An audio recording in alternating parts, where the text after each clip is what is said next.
Some good news tonight. Experts are saying social distancing is working, but they warn the evidence will lag behind the effects of the disease.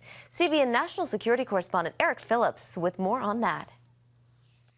According to the experts, an estimated 25% of people carrying COVID-19 don't exhibit any symptoms at all. That's why mitigation efforts like social distancing are seen as so important. And that's why infectious disease experts say they'll ultimately pay off.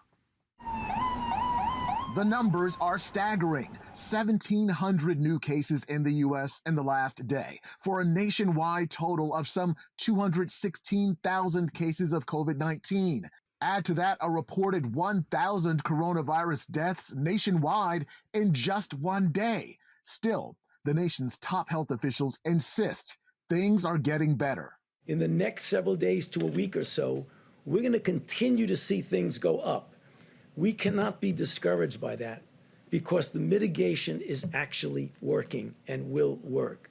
In New York, the country's epicenter, Governor Andrew Cuomo says there is an increase in the number of patients being discharged from the hospital. That's good news.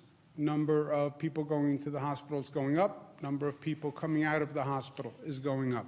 There continues to be a crucial need for ventilators. Officials say some being delivered to hospitals are broken. And another necessity in short supply, oxygen.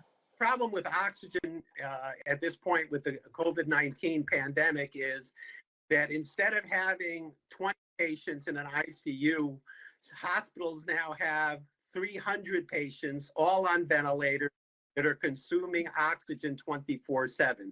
This is a demand that we've never seen before throughout the United States or throughout the world. In New York's Central Park, the Samaritan's Purse Field Hospital with 14 tents and 68 beds began seeing patients Wednesday. We've responded internationally to Ebola. We've been outside of a war zone in Iraq. It feels very surreal to be on our own soil, to be here in the U.S., to see such a beautiful city impacted by this. But it doesn't change at all the need and our ability to help. Military officials say the USS Theodore Roosevelt will remove 3,000 sailors because dozens on the aircraft carrier have been diagnosed with COVID-19. Elsewhere in the world, Spanish officials announced Thursday 950 deaths in the last 24 hours, surpassing Italy, which so far has had the world's deadliest outbreak. Italy's death rate peaked in March and has seen a decline since. Through it all, there's encouraging news. This veteran from Oregon is celebrating his remarkable recovery from the virus, and he is 104 years old.